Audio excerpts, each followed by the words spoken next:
In this video, we are going to see competency or learning outcome statement 12. Write a formal letter in the expected format. Activity number 1.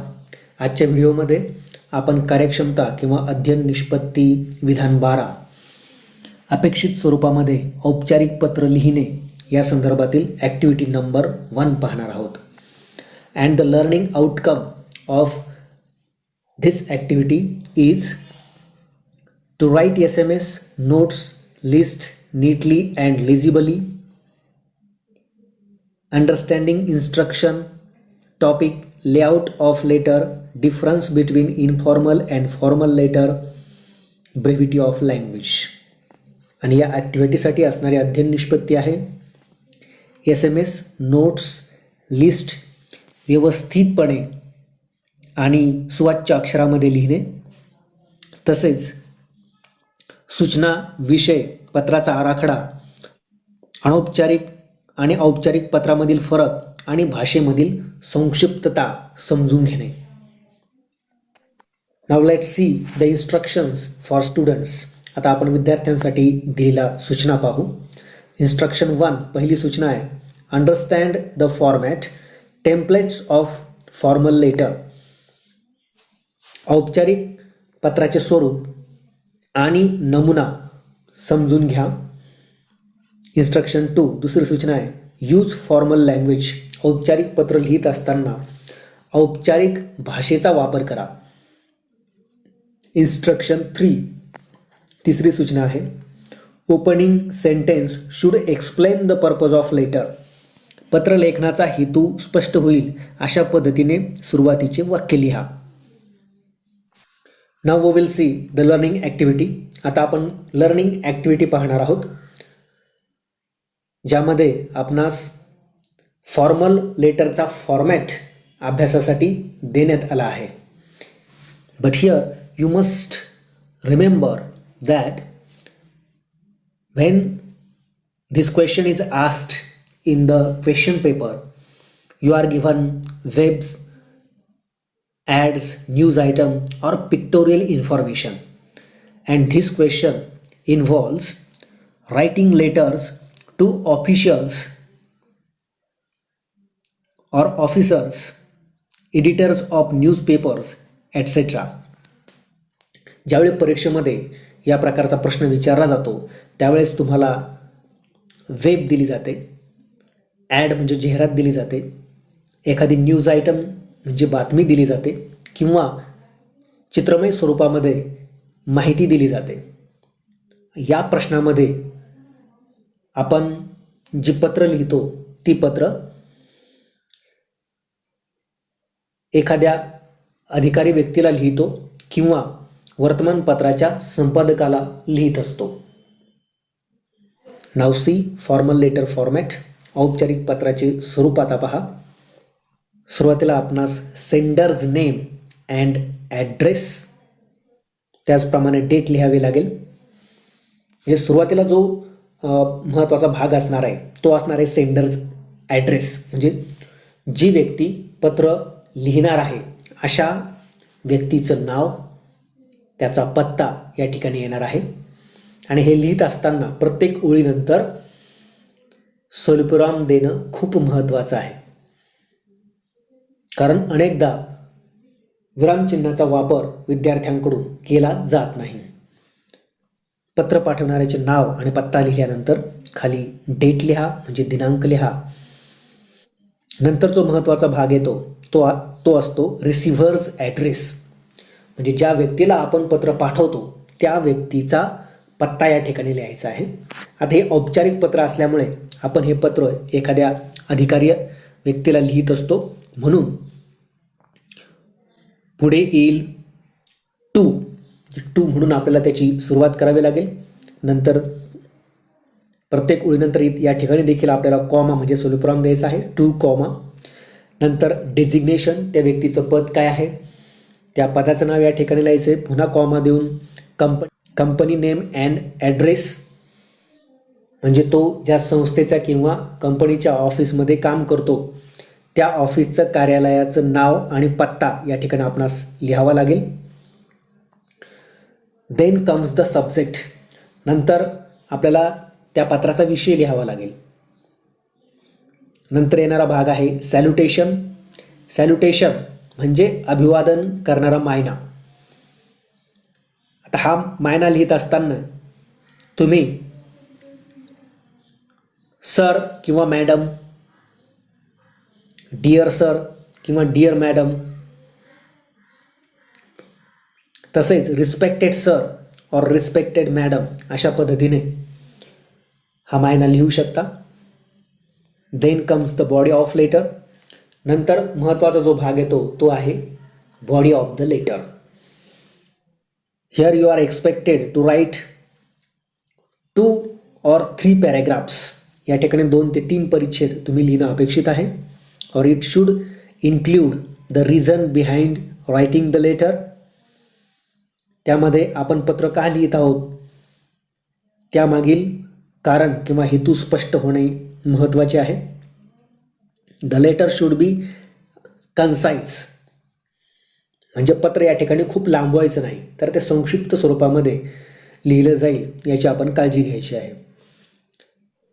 अशा पद्धतीने 2-3 परिच्छेदमध्ये पत्र लिहिल्यानंतर शेवटी thanking you अशा पद्धतीने त्याचा शेवट करायचा आहे. आणि नंतर जो पत्राचा शेवटचा भाग येईल तो असेल सबस्क्रिप्शन. या आदरार्थी सबस्क्रिप्शन लिहित असताना तुम्ही yours sincerely, yours truly, yours faithfully अशा पद्धतीने हे सबस्क्रिप्शन लिहू शकता. नंतर खाली तुम्ही नेम अँड सिग्नेचर, म्हणजे सेंडर्स नेम अँड सिग्नेचर, पत्र पाठवणाऱ्याचं या ठिकाणी नाव आणि सिग्नेचर म्हणजे सही येईल. This is the format of the formal letter. हा औपचारिक पत्राचा फॉर्मॅट म्हणजे स्वरूप आहे. I hope you have understood it. मी अशी आशा करतो की हे स्वरूप तुम्हाला समजलं असेल. Number 2, write an application to the headmaster of your institutions to grant concession in fees. या ठिकाणी दुसरा प्रश्न देण्यात आला आहे की तुम्हाला तुमच्या संस्थेतील मुख्याध्यापकांना फीमध्ये सवलत मिळवण्यासाठी अर्ज करायचा आहे. मग हे पत्र लिहित असताना what you are expected to write here. तुम्ही या ठिकाणी काय लिहिणं अपेक्षित आहे. Try to understand it. ते समजून घेण्याचा प्रयत्न करा. You write the sender's address in the beginning. पत्र पाठवणाऱ्याचा पत्ता या ठिकाणी लिहायचा आहे. Then you will write the receiver's address.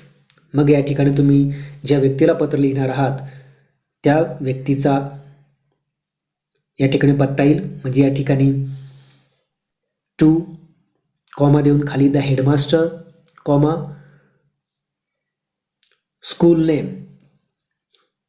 म्हणजे शाळेचं नाव येईल.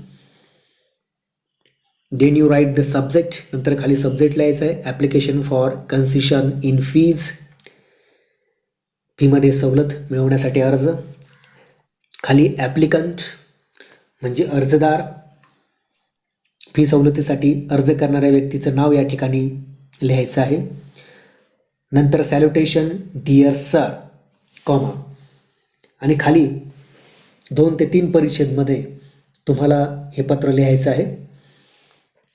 In the opening sentence you will write the purpose of the letter. सुरुवातीच्याच वाक्यामध्ये पत्र लिहिण्याचा हेतू तुम्हाला या ठिकाणी स्पष्ट करायचा आहे. You can write the reason why you want to get concession in fees in the second paragraph. दुसऱ्या परिच्छेदमध्ये तुम्ही कोणत्या कारणासाठी तुम्हाला फीमध्ये सवलत हवी आहे ते या ठिकाणी लिहू शकता. After writing 2 paragraphs write thanking you. 2 परिच्छेद लिहिल्यानंतर खाली थँकिंग यू या शब्दप्रयोगाचा वापर करा. Then you write the subscription yours obediently, comma, as applicant is a student, you will have to write the subscription like yours obediently. अर्जदार हा एक विद्यार्थी असल्यामुळे तो या ठिकाणी yours obediently अशा पद्धतीने सबस्क्रिप्शन लिहील. Then write your name and signature आणि खाली नाव लिहून सही करायची आहे. You write this letter in your notebook. हे पत्र तुम्ही तुमच्या वहीमध्ये लिहा. Now we will see solved activity or demo section. आता आपण सॉल्व्ड ॲक्टिव्हिटी किंवा डेमो सेक्शन पाहू. In this section you can see, observe and learn the template of formal letter. या सेक्शनमध्ये तुम्ही औपचारिक पत्र पाहून ते निरीक्षण करून समजून घेऊ शकता. क्वेश्चन, या ठिकाणी प्रश्न दिलेला आहे.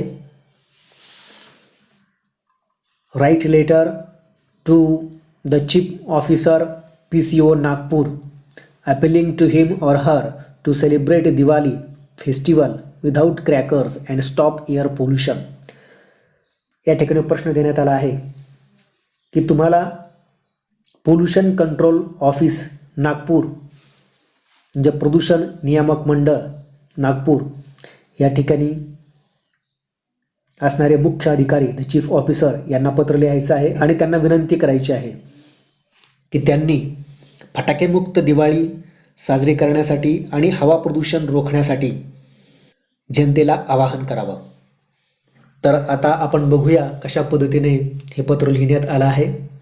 राधे जाधव, कॉमा, सुरुवातीलाच पत्र पाठवणाऱ्या व्यक्तीचं नाव या ठिकाणी देण्यात आलं आहे राधे जाधव, नंतर कॉमा स्वल्पविराम दिला आहे, नंतर ॲड्रेस आहे B/651 Ram apartments, comma CA road, comma Nagpur, फुल स्टॉप. शहराचं नाव लिहिल्यानंतरच या ठिकाणी पूर्णविराम देण्यात आला आहे. नंतर या ठिकाणी डेट दिली आहे 17 जून, कॉमा 2021, म्हणजे दिनांक या पद्धतीने आपण लिहायचं आहे. तर फॉर्मल लेटरमध्ये आपण हे पत्र डाव्या बाजूने दिलेल्या मार्जिनला समांतर अशा पद्धतीने चिकटून लिहित असतो. सेंडर्स ॲड्रेस नंतर या ठिकाणी एक ओळ सोडून द्यायची आहे. नंतर पुढे रिसिव्हर्स ॲड्रेस, म्हणजे ज्या व्यक्तीला पत्र लिहायचं आहे त्याचा पत्ता या ठिकाणी दिला आहे the chief officer, comma pollution control office, comma Nagpur. अशा पद्धतीने या ठिकाणी रिसिव्हर्स ॲड्रेस येईल. या ॲड्रेस नंतरही तुम्ही एक ओळ सोडून द्या. नंतर या ठिकाणी सब्जेक्ट लिहा. सब्जेक्ट आहे campaign for celebrating Diwali without crackers, म्हणजे फटाकेमुक्त दिवाळी साजरी करण्यासाठी मोहीम. नंतर पुन्हा एक ओळ सोडून देऊन तुम्हाला सॅल्युटेशन लिहायचं आहे, म्हणजे मायना लिहायचं आहे डिअर सर. या ठिकाणी मायना दिला आहे डिअर सर. पत्राची सुरुवात या ठिकाणी कशा पद्धतीने केली आहे त्याचं निरीक्षण करा. This letter is with a humble request to organise an awareness campaign among the general public for celebrating Diwali festival without crackers in order to stop air pollution. अगदी सुरुवातीच्याच वाक्यामध्ये पत्र लिहिण्याचा हेतू या ठिकाणी स्पष्ट करण्यात आला आहे की हवा प्रदूषण रोखण्याच्या हेतूने फटाकेमुक्त दिवाळी साजरी करण्यासाठी लोकांमध्ये जनजागृती मोहिमेचं आयोजन करण्यासाठी नम्र विनंती करणारे हे पत्र आहे. परिच्छेद संपल्यानंतर एक ओळ सोडून द्यायची आहे. सेकंड पॅरेग्राफ दुसरा परिच्छेद या ठिकाणी दिला आहे. We need to make general public aware that celebrating Diwali without crackers does not ruin the festival of lights. लोकांना या दृष्टीने जाणीव निर्माण करण्याची गरज आहे की फटाकेमुक्त दिवाळी साजरी केल्याने हा दिव्यांचा सण खराब होणार नाही, त्याचं महत्त्व कमी होणार नाही. It will actually spare citizens from lethal doses of toxic substances that are not measured in routine pollution checks such as mercury, lead and aluminium. याउलट जर आपण फटाकेमुक्त दिवाळी साजरी केली तर अनेक नागरिकांचे प्राणघातक विषारू वायूंच्या सेवनापासून बचाव होणार आहे. कारण प्रदूषणाच्या सामान्य चाचणीमध्ये पारा, शिसे आणि ॲल्युमिनियम सारखे घटक यांचे प्रमाण लक्षात येत नाही. थर्ड पॅराग्राफ त्यापूर्वी देखील या ठिकाणी एक ओळ सोडून देण्यात आले आहे. The pollution board needs to conduct a thorough campaigning by displaying the information about the harm caused by firecrackers much more aggressively. प्रदूषण नियंत्रण मंडळाला कशा पद्धतीने फटाक्यांमुळे आपल्या जीविताला धोका पोहोचतो याची माहिती अतिशय आक्रमकपणे देणारी संपूर्ण मोहीम हाती घेण्याची गरज आहे. Stringent measures are required to be taken by the board for controlling the burning due to crackers, which can only be done by putting a ban on bursting crackers and cautioning people against burning of crackers. फटाक्यामुळे जी आग लागते त्यावर नियंत्रण आणण्यासाठी अगदी कडक उपाययोजना करण्याची गरज मंडळाला आहे आणि हे तेव्हाच शक्य होईल जेव्हा फटाक्यांवरती बंदी आणली जाईल आणि लोकांना फटाक्यामुळे होणारी हानी स्पष्ट करून सावध केले जाईल. पुन्हा या ठिकाणी एक ओळ सोडून शेवटी थँकिंग यू अशा पद्धतीने या औपचारिक पत्राचा शेवट करण्यात आला आहे. सबस्क्रिप्शन या ठिकाणी दिलं आहे योर्स फेथफुली, कॉमा यापूर्वी देखील एक ओळ तुम्ही सोडून द्यायची आहे. नंतर खाली पत्र पाठवणाऱ्याचं नाव या ठिकाणी दिलं आहे राधे जाधव. खाली नाव आणि सही करून आपण पत्राचा शेवट करायचा असतो. This is the template of formal letter. I hope you have understood it. हा औपचारिक पत्राचा नमुना आहे. तुम्हाला हे औपचारिक पत्र समजलं असेल अशी मी अपेक्षा बाळगतो. Now see the practice section. आता आपण प्रॅक्टिस सेक्शन पाहू. Here you have been given 3 letters to be written at home. या ठिकाणी तुम्हाला 3 पत्र घरी लिहिण्यासाठी देण्यात आले आहेत. Let's see and understand then. तर आता आपण ते पाहून समजून घेऊ. Question 1. Write a letter of application to the principal requesting him or her to issue a duplicate copy of living certificate. Use the information given below. प्रश्न दिलेला आहे की तुम्हाला दाखल्याची दुसरी म्हणजे नक्कल प्रत मिळवण्यासाठी प्राचार्यांना अर्ज करायचा आहे आणि त्यासाठी खालील माहितीचा वापर करायचा आहे. माहिती देण्यात आली आहे. ॲप्लिकंट म्हणजे अर्जदार म्हणून या ठिकाणी रिया और रितेश पाटील अशा पद्धतीने नाव लिहिणं अपेक्षित आहे. स्कूल शाळेचं नाव दिलं आहे Shri Rajendra high school Mahal Nagpur. Class 10 division B. Register number 10011. जे क्लास डिव्हिजन आणि रजिस्टर नंबर देखील या ठिकाणी देण्यात आला आहे. हीच माहिती लिहून तुम्हाला पत्राची सुरुवात करायची आहे.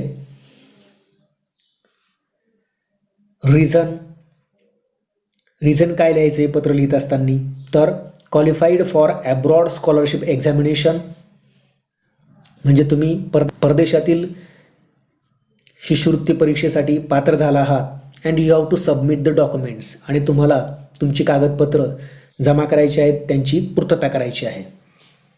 क्वेश्चन 2 दुसरा प्रश्न दिला आहे. कंप्लेंट लेटर म्हणजे तक्रार करणारं पत्र तुम्हाला लिहायचं आहे. Write a complaint letter regarding irregular electric supply in your locality. तुम्ही राहता त्या परिसरामध्ये अनियमित विद्युत पुरवठा होत असल्याची तक्रार तुम्हाला करायची आहे. Use the following points. खाली दिलेल्या मुद्द्यांचा तुम्हाला वापर करायचा आहे. A. Duration of the problem. ही समस्या केव्हापासून आहे म्हणजे केव्हापासून अनियमित विद्युत पुरवठा तुमच्या परिसरामध्ये होत आहे. B. Its impact. How it has affected the life of the people in your area. तुमच्या परिसरातील लोकांवर त्याचा काय परिणाम झाला आहे ते या ठिकाणी लिहायचं आहे. See. Request to solve the problem. आणि ही समस्या सोडवण्यासाठी तुम्हाला विनंती करायची आहे. Question 3. Complaint letter to authority about prolonged road repair. पुन्हा या ठिकाणी एक तक्रार करणारं पत्र लिहायचं आहे. दीर्घकाळ रखडलेली रस्ता दुरुस्ती त्याबाबत तुम्हाला या ठिकाणी अधिकाऱ्याला पत्र लिहायचं आहे. Write a letter to the chief executive office municipal corporation Aurangabad to complaint about the inconvenience caused by prolonged road repair work going on in your area.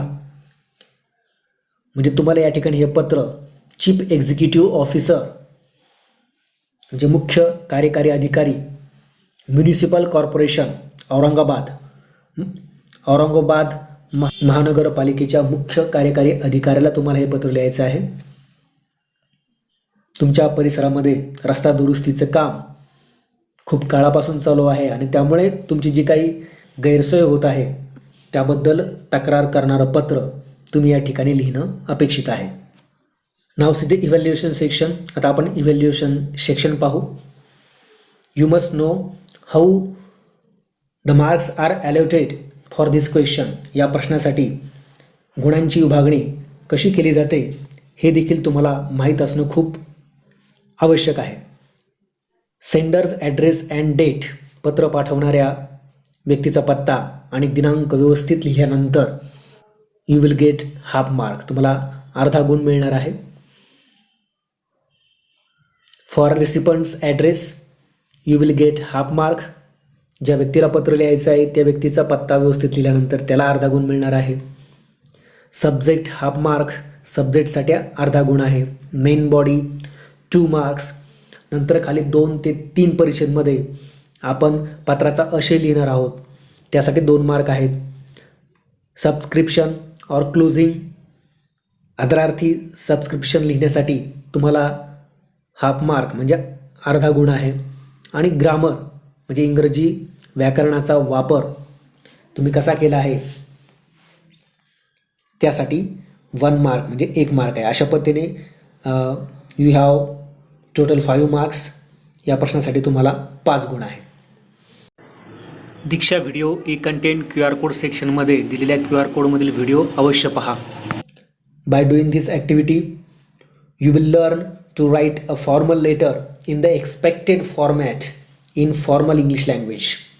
He activity केल्यानंतर तुम्ही अपेक्षित स्वरूपामध्ये औपचारिक इंग्रजी भाषेचा वापर करून औपचारिक पत्र लिहायला शिकणार आहात. Thank you for watching this video.